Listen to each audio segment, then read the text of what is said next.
You, John Fitzgerald Kennedy, do solemnly swear I, John Fitzgerald Kennedy, do solemnly swear that you will faithfully execute the office of President of the United States that I will faithfully execute the office of President of the United States and will, to the best of your ability, and will, to the best of my ability, preserve, protect, and defend the Constitution of the United States. preserve, protect, and defend the Constitution of the United States. So help you God. So help me God.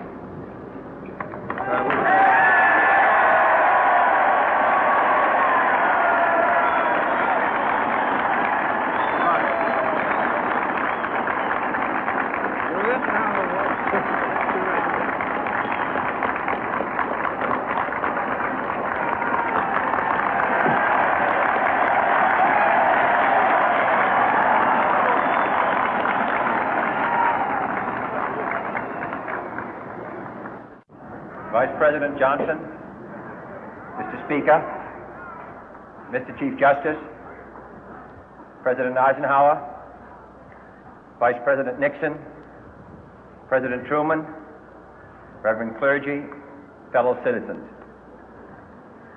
We observe today not a victory of party, but a celebration of freedom, symbolizing an end as well as a beginning, signifying renewal as well as change. For I have sworn before you and Almighty God the same solemn oath our forebears prescribed nearly a century and 3/4 ago. The world is very different now, for man holds in his mortal hands the power to abolish all forms of human poverty and all forms of human life. And yet the same revolutionary beliefs for which our forebears fought are still at issue around the globe. The belief that the rights of man come not from the generosity of the state, but from the hand of God. We dare not forget today that we are the heirs of that first revolution. Let the word go forth from this time and place to friend and foe alike that the torch has been passed to a new generation of Americans born in this century, tempered by war, disciplined by a hard and bitter peace, proud of our ancient heritage, and unwilling to witness or permit the slow undoing of those human rights to which this nation has always been committed and to which we are committed today at home and around the world.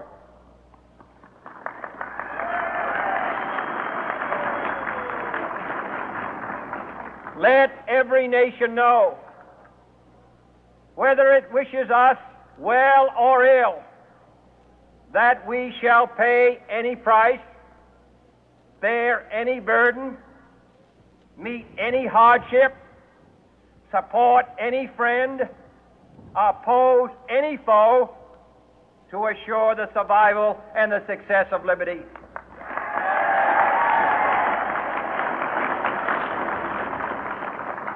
This much we pledge and more.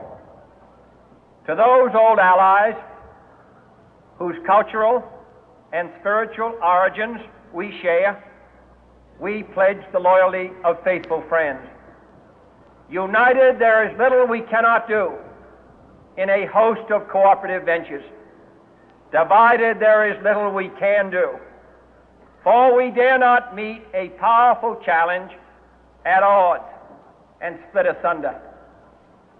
To those new states whom we welcome to the ranks of the free, we pledge our word that one form of colonial control shall not have passed away, merely to be replaced by a far more iron tyranny.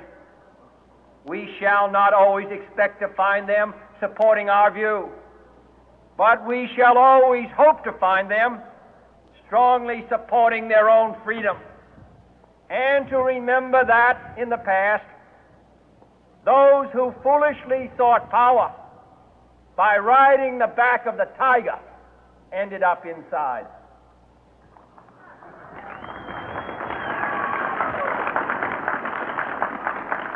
To those people in the huts and villages of half the globe struggling to break the bonds of mass misery, we pledge our best efforts to help them help themselves for whatever period is required, not because the communists may be doing it, not because we seek their votes, but because it is right. If a free society cannot help the many who are poor, it cannot save the few who are rich.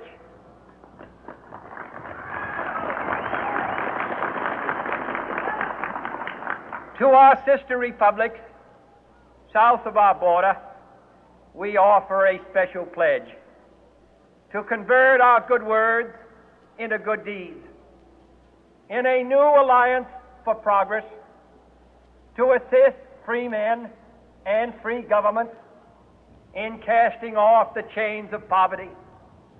But this peaceful revolution of hope cannot become the prey of hostile powers.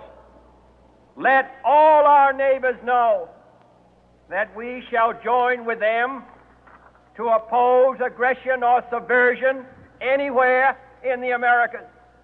And let every other power know that this hemisphere intends to remain the master of its own house.